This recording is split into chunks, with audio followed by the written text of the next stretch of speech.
Hello, one and all. Apologies, it's been a while.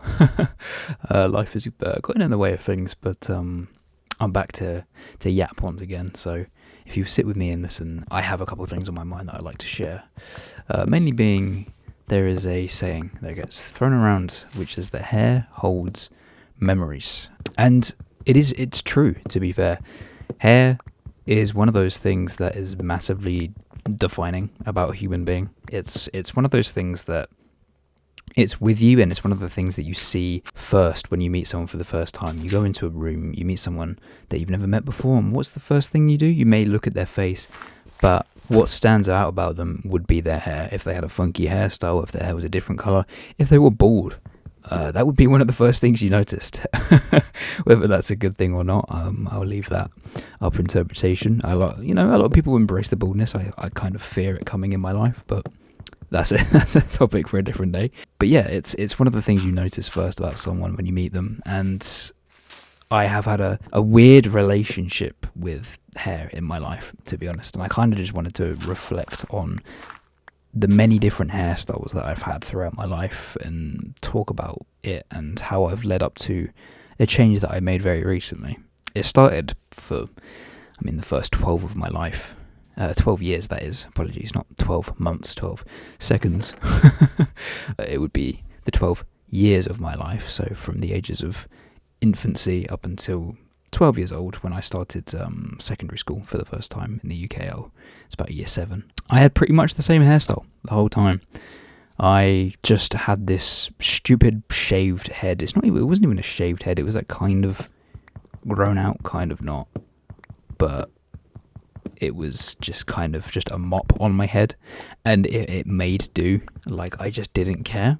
I don't think kids care about their hairstyle, if we're being honest. I mean, how many children actively look in the mirror and be like, I want my hair to be this specific way? I kind of just got told, you're going to have this hairstyle because it's easier for us to maintain and you're going to like it. And I went, okay, I'll have that then.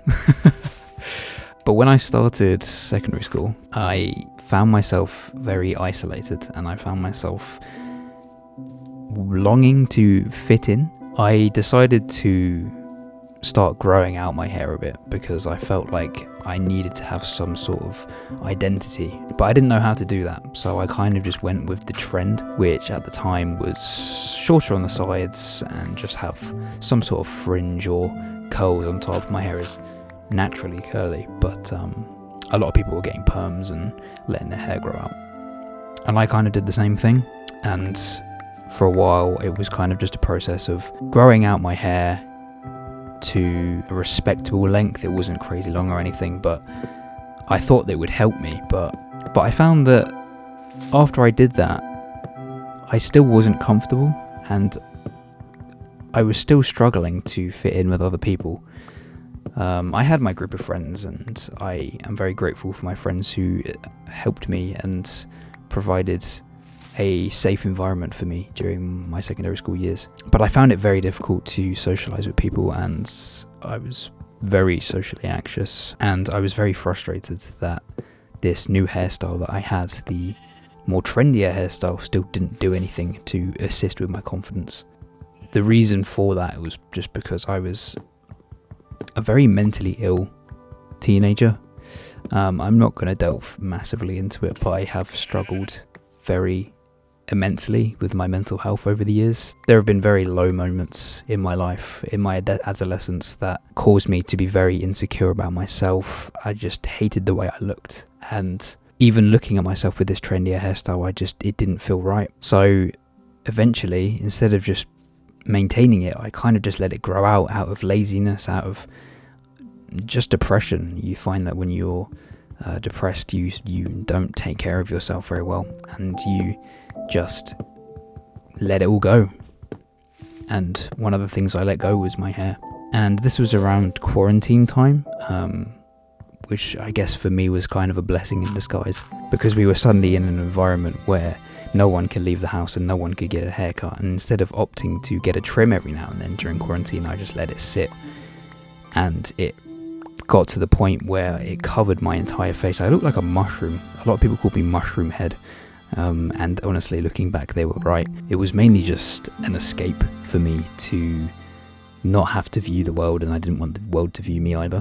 When my hair was the shaggiest, it was probably the darkest moment of my life, and I felt like as long as I hid behind my fringe that was in front of me, people would leave me alone, and I wanted to isolate myself from everything.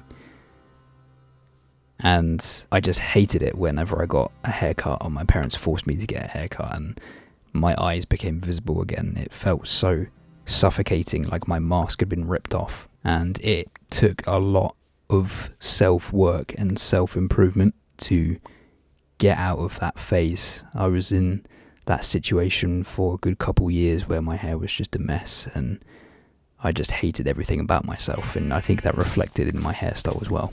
But over time, and with a lot of help from my peers and my friends and my family, I started to feel better about myself.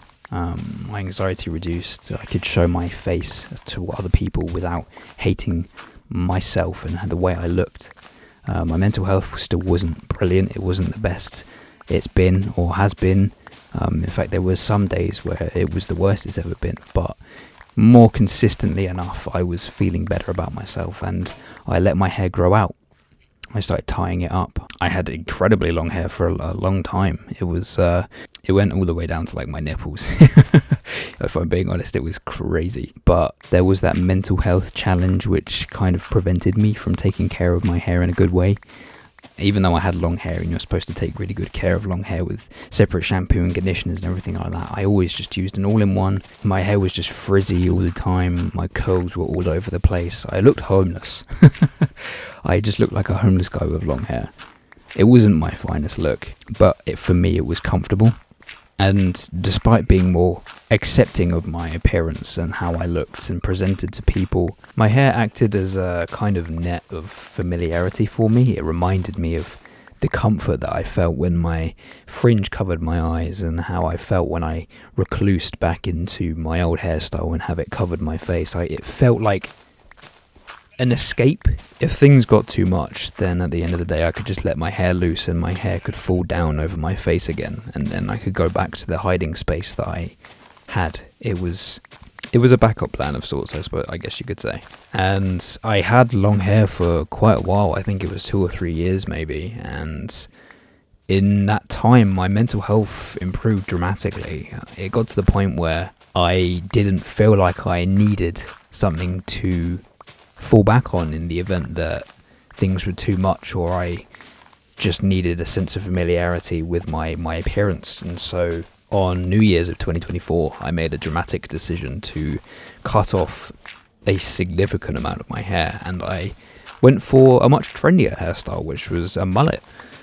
And I honestly really like this hairstyle. It's one of the favorites I've had, and it's something I'd like to go back to at some point. I received many compliments about my hair, and I felt really confident in myself for the first time. When I had long hair, I liked the familiarity of it, but I looked at myself in the mirror and I just didn't like what I saw. It never made me feel good looking or anything like that. Whereas my mullet that I had made me feel confident. It made me feel like, yeah, I have self-worth and I am attractive to look at. And it helped a lot in boosting my confidence and making me feel actually good about myself. And for that, I have really fond memories of this hairstyle. During this time of having this hair, I entered a relationship with somebody, and I remained in that relationship until last August, 2025. Throughout that entire time, I had a mullet, and that ending of that relationship contributed to 2025 not being an amazing year for me. I was confident in the way I looked, and I enjoyed my hairstyle, but the memories that it held and the pain that I felt during that year became a bit too much. It got to the point where I was looking at myself in the mirror, and rather than feeling confident about myself, I was just reminded of what I was feeling throughout that year, and I didn't like that feeling. I didn't like how that felt. It wasn't necessarily painful, but it wasn't pleasant. It reminded me of a darker time in my recent memory that I just needed to get rid of. And I thought, you know what, fuck it. I fully committed to just obliterating my head, and I took the risk of shaving my head. At the end of the year, after my most recent upload actually, I shaved my head completely. I got a buzz cut, and I was very scared going into it because I thought, what if I'm ugly? What if my head is an awful shape? To my surprise, my hairline is a lot less cooked than I thought it was. And my head is a decent shape. I have completely cut all of my hair off now. And my best mate told me it was a very freeing experience when he did it in the past. And I was really looking forward to it, and I have to agree with him. Since I've shaved all my hair off, I feel like the memories and the association of the person I was before, when I had my hair and my mullet, feels like they've been lifted off my shoulders. I feel like it was a completely different era of my life that I've cut off. When my hair got cut from my body, it felt like that chapter of my life officially closed. It was immensely gratifying to look at myself and be confident in myself again, and to not have memories that I wasn't fond of associated with my appearance. The whole experience overall has just been very freeing. The main takeaway from what I'm trying to say is that your hair shouldn't be the thing that defines who you are as a person. And getting rid of my hair has helped me realize this. I think that hair can definitely assist you in being more confident in yourself and your appearance. For sure, I can completely get that, but it's about being comfortable in yourself, no matter what kind of hairstyle you have. If you took away all of your hair and you were still capable of loving yourself, then that's when you know that your appearance truly doesn't matter, and it's about what's on the inside. As cliche as that sounds, that's important. And if you want to have a hairstyle that complements you and makes you more confident in your appearance and, boosts your confidence, then go for it. But my main takeaway is that your hair isn't what makes you who you are. At the end of the day, hair is just organic matter that grows on your head that can be easily removed and will grow back. And the different hairstyles you have in your life could very well represent different chapters of your life. But at the end of the day, you as a person, underneath all of that hair, is what is truly changing and what is truly maturing, and is who comes to love themselves no matter what. And that's kind of just what I wanted to talk about. I just wanted to talk about my experiences with hair that I've had in the past, and talk about my history with hair, and talk about how shaving it has been an incredibly freeing experience. I hope you've enjoyed this ramble. It's gone on a bit longer than I expected to talk for, but it's been quite an entertaining one. I'm glad to have gotten that off my chest. Hopefully new videos will be coming soon. I'm going to try and not leave it another 3 months like I did. I apologise. I'll also be doing some personal projects, like I want to do a couple bass covers and some piano covers, because I do musical instrument stuff on the side, and I'd like to post that as well. So keep that in mind and stay tuned for that, and I will hopefully see you very soon. Take care of yourself, and I hope you have a good rest of your day, and I will talk to you very soon.